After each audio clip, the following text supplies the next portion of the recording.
Hello. आज आपण जॉमेट्रीमधल्या first lesson जो आहे बेसिक कन्सेप्ट इन जॉमेट्री यामधल्या सेकंड सेशनला सुरुवात करतो आहे. आपण आधीच्या सेशनमध्ये बघितलं होतं की पॉईंट्सशी रिलेटेड गोष्टी म्हणजेच कोऑर्डिनेट्स त्याचे, त्यानंतर डिस्टन्स बिटवीन टू पॉईंट्स आपण फाइंड आउट केले. आता इथे आपल्याला काय बघायचं आहे की if X Y Z are collinear such that distance X Y is equal to 17, distance yz is equal to 8, find the distance between x and z. ठीक आहे. Points X Y Z are collinear. Collinear म्हणजे काय, तर मी आधीच्या सेशनमध्ये आपण बघितलं होतं की दोन पॉईंटमधलं डिस्टन्स आपण फाइंड आउट करतो. ते जर तुम्हाला इथे 3 पॉईंट्स दिलेत, ठीक आहे, distance between X and Y, distance between Y and Z आणि एक्स झेड विचारले, पण त्यांनी ऑलरेडी काय सांगितले की these points are collinear. So आपण इथे ड्रॉ करूया. नंबर लाईन ड्रॉ करू आपण किंवा एक लाईन ड्रॉ करूया.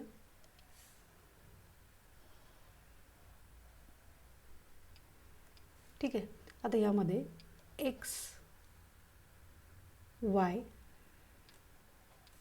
झेड, ठीक आहे, distance between X and Y 17 is given, distance between Y and Z is equal to 8 and what is ask distance between X and Z. ठीक आहे.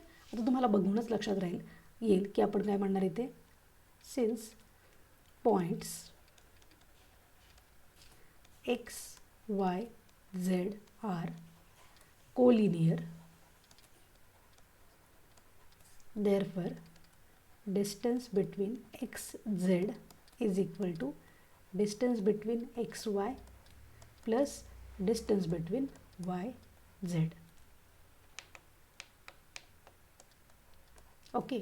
सो आता डिस्टन्स बिटवीन एक्स वाय किती आहे 17, Y Z किती आहे 8. So 17 + 8 करायचं आहे आपल्याला.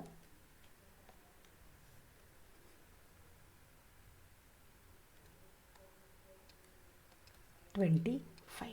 So distance between X Z काय मिळालं आपल्याला,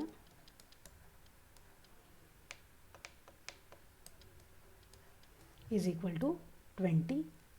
लक्षात आले कशा पद्धतीने आपण, जेव्हा तुम्हाला माहीत असतं की these points are collinear, so अशा पद्धतीने तुम्ही काय करू शकता, ते डिस्टन्स फाइंड आउट करू शकता. सो आपला आन्सर आलेला आहे 25. Distance between X and Z is equal to 25. लक्षात आले. जेव्हा पॉईंट्स कोलिनियर असतात तेव्हा आपण अशा पद्धतीने ते एक्झाम्पल सॉल्व करू शकतो. आता sketch proper figure and write the answer of the following question. आता त्यांनी काय सांगितलं की तुम्हाला आधी एक लाईन ड्रॉ करायचे किंवा प्रॉपर फिगर ड्रॉ करायचे. आता त्यामध्ये फर्स्ट एक्झाम्पल बघा. इफ ए बी सी, त्यांनी काय दिलं की ए बी सी, जसं मग आधीच्या सेशनमध्ये मी तुम्हाला सांगितलं होतं की आपण ते पॉईंट्स काय आहेत इन बिटवीन आहे. जर सी बी हा पॉईंट इन बिटवीन ए आणि सीमध्ये आहे तर ते आपण कसं लिहिणार आहोत, तर A B C, point B is in between A and C. ठीक आहे. आता इथेच तसंच दिलं त्यांनी, ए बी सी एका स्ट्रेट लाईनमध्ये आहेत. सो आपण आधी काय करायची, लाईन ड्रॉ करून घ्यायची. ठीक आहे. त्यांनी दिलेल्या व्हॅल्यू लिहून घ्यायच्या. ए बी सी, ए सीची व्हॅल्यू त्यांनी दिलेली आहे 11 and B C is given as a 6.5 and what is ask A B question mark. ठीक आहे. डायग्रामवरूनच तुम्हाला क्लिअर आहे की आपण आता कसं काढायचं आहे. आता तुम्हाला काय दिलं आहे, since we can say A B C, therefore distance between A and C is equal to distance between A B plus distance between B C. ठीक आहे. म्हणजे this A B plus B C total काय मिळणार आहे A C. A B plus B C is equal to A C. लक्षात येते. So आपण ह्या व्हॅल्यू लिहून घ्यायच्या. डिस्टन्स ए सी किती दिले 11, डिस्टन्स ए बी आपल्याला फाइंड आउट करायचं आहे. सो ॲज इट इज बोलायचं, प्लस डिस्टन्स बी सी 6.5. ठीक आहे. सो आपल्याला मिळेल डिस्टन्स ए बी 11 मायनस 6.5, म्हणजे टोटल डिस्टन्समधून 6.5 मायनस केलं की आपल्याला हे उरलेलं ए बी मिळेल 4.5. So distance between A B काय आलं आहे आपलं 4.5. So here we can write distance between A B is equal to 4.5. This is our final answer. लक्षात आलं आहे, जेव्हा तुम्हाला ऑलरेडी गिवन असतं की ए बी सी एका स्ट्रेट लाईनमध्ये आहेत, ठीक आहे. सो आपण कसं लिहिणार, ए सी म्हणजे this A C is equal to A B plus B C. Distance between A and C is equal to distance between A B and B C plus A C, ठीक आहे, sorry B C. अशा पद्धतीने केल्यानंतर आपल्याला काय मिळणार आहे, जी value पाहिजे ती आपण फाइंड आउट करू शकतो. नेक्स्ट बघूया R S T. R S टीमध्ये काय आहे, त्यासाठी आपण नंबर लाईन अधिक लाईन ड्रॉ करून घेऊ. आर एस टी त्यांनी काय दिलं आहे की आर एस टी काय एका स्ट्रेट लाईनमध्ये आहेत, ठीक आहे. R S T second example बघतोय आपण, आणि व्हॅल्यू काय दिल्यात की S T is 3.5, S T 3.5 and RS is 2.5 and what is asked RT विचारलं आहे आपल्याला, ठीक आहे. इथे पण क्लिअर आहे आपल्याला की गिवन काय आहे आर एस टी हे काय आहे गिवन आहे. So we can write here distance between R T is equal to distance between R S plus distance between S T, ठीक आहे. So distance between R S किती आहे 2.5 plus distance between S T किती आहे 3.5.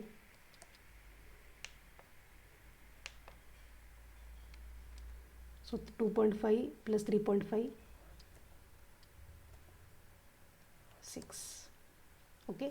So आपल्याला काय मिळालं, distance between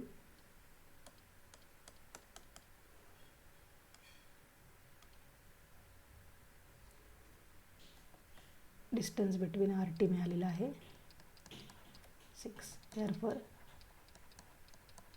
R T is equal to 6.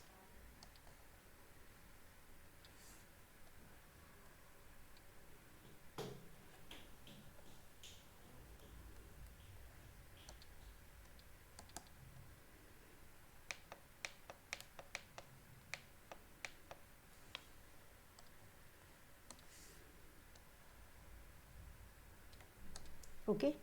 Third example बघू.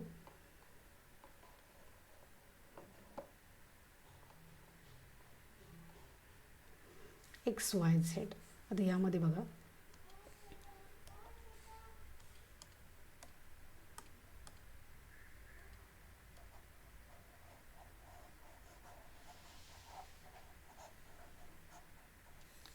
त्यासाठी आधी आपण एक लाईन ड्रॉ करूया.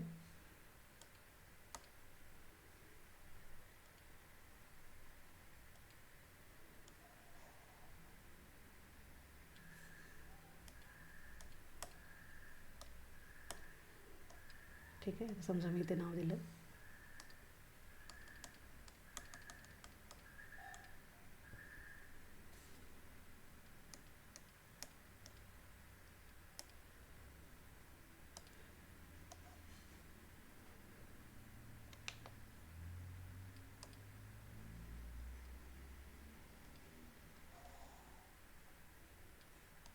ठीक आहे, एक्स वाय झेड. ठीक आहे. यामध्ये एक्स झेड दिलेला आहे. X Z is 3√7, X Y is √7 and what is asked y z. ठीक आहे. Again we can write X Y Z. Therefore distance between X Z is equal to distance between X Y plus distance between Y Z. ठीक आहे. X झेडचं distance किती आहे तर 3√7, x वायचं आहे √7 plus distance between Y Z. So distance between Y Z काय मिळेल आपल्याला 3√7 मायनस √7. आता बघा हे काय आहेत, सर्ड्स आहेत. तुम्ही बघितले आपण सर्ड्स अल्जेब्रामध्ये जेव्हा सर्ड लेसनमध्ये रिअल नंबरमध्ये सर्ड्स बघितले होते तेव्हा आपण काय केलं इथे सिम्प्लिफाय करण्यासाठी √7 आपण कॉमन घेतो 3 - 1. So distance between Y Z काय मिळणार आहे आपल्याला 3 - 2 1 2√7. लक्षात आलं. अशा पद्धतीने आपण काय फाइंड आउट करतो, जे आपल्याला विचारलेलं आहे ते आपण इथे काय करू शकतो, फाइंड आउट करू शकतो. ठीक आहे.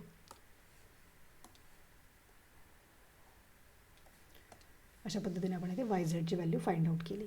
ठीक आहे. आता आपण एक थोडंसं अजून पुढचं कन्सेप्ट बनणार आहोत. त्यामध्ये आहे आपल्याला बघायचं लाईन सेगमेंट. आत्तापर्यंत आपण पॉईंटशी रिलेटेड गोष्टी बघितल्या. पॉईंट म्हणजे काय तर कोऑर्डिनेट्स बघितले, 2 पॉईंटमधलं डिस्टन्स फाइंड आउट केलं आपण. आता आपल्याला बघायचं आहे की लाईन सेगमेंट, लाईन याच्यावर फोकस करायचं आहे. तर फर्स्ट त्यातलं पॉईंट आहे तर लाईन सेगमेंट. लाईन सेगमेंट म्हणजे काय, मी तुम्हाला आधीच्या सेशनमध्ये पण सांगितलं होतं इंट्रोडक्शनमध्ये की जेव्हा आपण अशी लाईन ड्रॉ करतो तेव्हा जेव्हा बोथ साईडला ॲरो असतात तेव्हा आपण त्याला म्हणणार आहोत लाईन, आणि जेव्हा डॉट असतात तेव्हा त्याला आपण म्हणतो सेगमेंट. ठीक आहे. सो ही काय आहे, सेगमेंट आहे, सेगमेंट ए बी. ठीक आहे. Union of set of point A, point B and point between A आणि बी इज कॉल्ड, म्हणजे ह्या दोघांमधलं जे प्रॉपर डिस्टन्स असतं त्याला आपण काय म्हणणार आहोत, segment. Segment A B is written as segment. आता आपण ते कसं लिहिणार आहे तर सेग ए बी. आता लक्षात ठेवायचं आहे, जेव्हा तुम्हाला ती लाईन असते तेव्हा तुम्ही लिहिणार लाईन ए बी. जेव्हा तुम्ही सेगमेंट, आता हे शॉर्टकट आहे, जेव्हा तुम्हाला बऱ्याच जॉमेट्रीमध्ये आता प्रूफ वगैरे करायचे आहेत त्यावेळी तुम्ही प्रत्येक ठिकाणी लिहिणं गरजेचं आहे की सेगमेंट ए बी. ठीक आहे.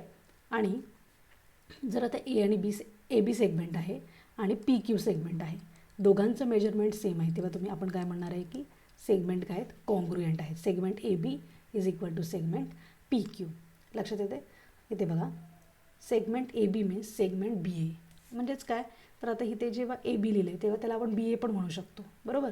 The distance between the end point of the segment is called length of the segment, that is the length A B. मग आता लेंथ आपण म्हणतो लेंथ ए बी म्हणजेच काय समजा दिले आपल्याला 10. ठीक आहे. लेंथ बी सी पण 10. म्हणजे दोन्ही सेगमेंट सेम आपण म्हणणार length A B is equal to length B C. त्या दोघांमधली जी लेंथ असते त्याला आपण म्हणणार आहोत, म्हणजे जे मेजरमेंट असतं त्याला आपण म्हणणार आहोत length of the given segment. ठीक आहे. त्यानंतर नेक्स्ट पॉईंट आहे रे. रे म्हणजे काय की जो ज्याच्या एका साईडला काय असतं, ॲरो असतो. Suppose A and B are two distinct point, the union set of all points on the segment A B and the points P such that A B P, म्हणजे हे ए बी पी एका straight लाईनमध्ये आहे, it is called the A B ray. याला आपण काय म्हणणार आहोत, A B ray. Here point A is called starting point of the ray A B. म्हणजे समजा हा रे ड्रॉ केला आहे मी, हा जो पॉईंट ए असणार आहे याला स्टार्टिंग पॉईंट म्हणणार, इथे बी आहे, हा एरो आहे, सो आपण याला म्हणणार रे ए बी. ठीक आहे. जरी इथे पी पॉईंट असलं तरी आपण त्याला काय म्हणतो आहे, रे ए बी. लक्षात आलं आहे व्हॉट इज रे. जो काय असतो एकाच साईडने काय होणार आहे तो वाढत जाणार आहे, दुसऱ्या साईडला त्याचं काय आहे डॉट आहे, म्हणजे तिथं तो काय होणार आहे थांबणार आहे. ठीक आहे. त्यानंतर लाईन ए बी. तर लाईन ए बी जसं मी आत्ताच इथे ड्रॉ केली होती, जेव्हा बोथ साईड काय असतात ॲरो असतात तेव्हा त्याला आपण काय म्हणणार आहोत, line A B. Union set of point ray A B and opposite ray A B, opposite ray of A B is called the A B, line A B. म्हणजे हा एक रे आहे बघा आणि हा दुसरा रे, आणि हे जे दोन्ही रे म्हणजे दिस रे, म्हणजे त्याला समजा म्हटलं मी ए बी, आणि इकडून हा रे वेगळ्या कलरने मार्क करते म्हणजे तुमच्या लक्षात ड्रॉ केलं ए बी, आणि इथून ह्याचं ऑपोजिट रे काय आहे बी ए.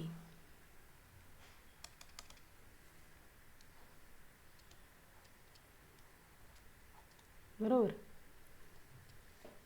जेव्हा union of A B, point on ray A B and opposite ray B A जेव्हा एकत्र येतात त्याला काय म्हणणार आहे आपण, line. The point set the set of point segment A B is a subset of the point of the line A B. लक्षात येते.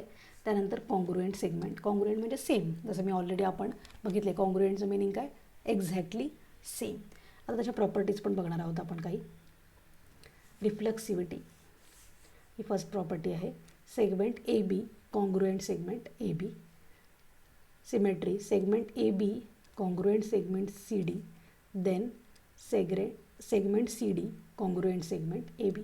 जर आपण असं म्हणणार आहे की सेगमेंट ए बी काय आहे? कॉन्ग्रुएंट आहे सेगमेंट सी डीशी, तर आपण असंही म्हणू शकतो की segment C D congruent segment A B. लक्षात आलं? ऑपोजिट केलं आपण. ट्रान्झिटिव्हिटी यामध्ये काय? A B congruent C D congruent E F. Then we can say that A B is equal to E F. ह्याचं एक एक्झाम्पल देते. सपोज ए B C काय आहेत? एकमेकांचे बहिणी भावंडे, सख्खे बहीण भाऊ आहेत. ठीक आहे. हे 3 भाऊ आहेत, ए बी अँड सी. ए जर बीचा भाऊ असेल असं मी सांगितलं, बी हा सीचा भाऊ असेल, तर मी काय म्हणू शकते की ए आणि सी पण काय झाले? एकमेकांचे बहिणी भावंड झाले, एकमेकांचे भाऊ झाले. करेक्ट आहे. ए हा बीचा भाऊ आहे, बी हा सीचा भाऊ आहे, तर ए हा काय होणार? सीचा पण काय असणार आहे? भाऊ असणार आहे. लक्षात येते? सो सेम ट्रान्झिटिव्हिटी त्याला म्हणणार आहे की ही सेगमेंट ह्याच्याशी कॉन्ग्रुएंट आहे, ही सेगमेंट म्हणजे बी सीशी कॉन्ग्रुएंट आहे, तर ए आणि सी पण काय झाल्या? कॉन्ग्रुएंट झाल्या. लक्षात येते? त्यानंतरचा पॉईंट आहे mid point of the segment. आता मिड पॉईंट म्हणजे काय? ठीक आहे. आता समजा ही लाईन आहे ए बी, ह्याचं मेजरमेंट आहे 10. हा मध्ये जर मी मिड पॉईंट घेतला एम, मिड पॉईंट म्हणजे काय? सेंटरला असणार आहे. म्हणजेच तर ए एम काय असणार आहे? 5 अँड एम बी काय असणार आहे? 5. मिड पॉईंट आपण याला म्हणणार आहे की M is in between A and B असंही आहे, पण तो काय? मिड पॉईंट आहे, म्हणजे तो काय? सेंटरला लोकेटेड आहे, दोघांच्या मध्ये आहे, एक्झॅक्टमध्ये म्हणजे सेंटरला आहे. मग त्याला आपण काय म्हणणार आहोत? मिड पॉईंट असणार आहे. मग तेव्हा आपण काय म्हणणार आहे की ए एम म्हणजे segment A M congruent segment M B. ठीक आहे. ए एम काय असणार आहे? एम बीला कॉन्ग्रुएंट असणार आहे. असंही म्हणू शकतो आपण distance between A be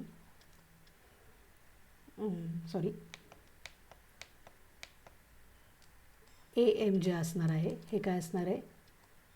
half of segment A B. ह्या ए बीपेक्षा ए एमचा डिस्टन्स काय असणार आहे? हाफ असणार आहे. ठीक आहे. त्यानंतरचा पॉईंट आहे comparison of the segment. Comparison म्हणजे काय? तर लहान मोठं आहे. आता फॉर एक्झाम्पल इथे मी 2 लाईन ड्रॉ करते.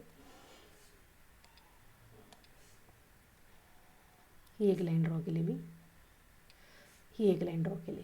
ठीक आहे. ही ए बी आहे, ही सी डी आहे. आता यामध्ये कुठली लाईन छोटी आहे? दिस वन ना. सो आपण काय म्हणणार? A B. So we can say here segment A B is greater than segment C D. बरोबर. ए बी काय झाली? सी डीपेक्षा मोठी झाली. ओके. नेक्स्ट पॉईंट आहे perpendicular of the segment. Perpendicular म्हणजे काय? जर एक ही लाईन आहे त्यावर आपण दुसरी लाईन काय केली? परपेंडिक्युलर ड्रॉ केली. परपेंडिक्युलर म्हणजे जो हा अँगल फॉर्म होतो ना, सो ह्या अँगलला काय म्हणणार आहे आपण? 90 डिग्रीचा अँगल फॉर्म करतो. म्हणजेच आपण म्हणणार आहोत C D perpendicular on A B.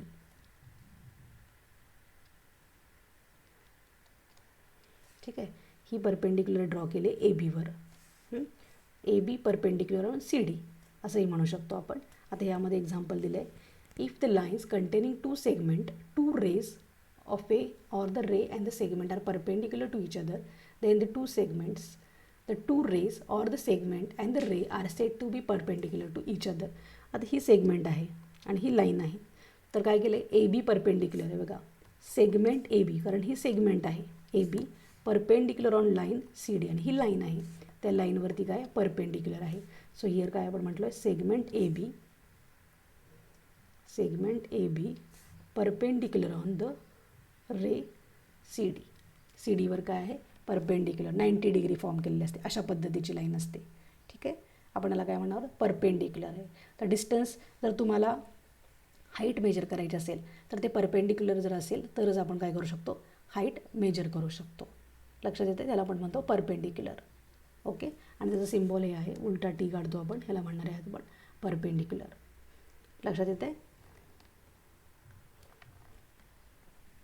Okay, तर आजच्या सेशनमध्ये आपण थोडंसं नवीन पण टॉपिक बघितला, लाईनशी रिलेटेड गोष्टी बघितल्या आणि आधीच्या सेशनवर बेस्ड काही एक्झाम्पलसुद्धा बघितलेत. काही डाऊट असेल तर नक्कीच तुम्ही कमेंट बॉक्सवर मेसेज करा. ठीक आहे, तुम्हाला माझं लेक्चर आवडलं असेल तर लाईक, शेअर आणि सबस्क्राईब करायला विसरू नका. थँक्यू.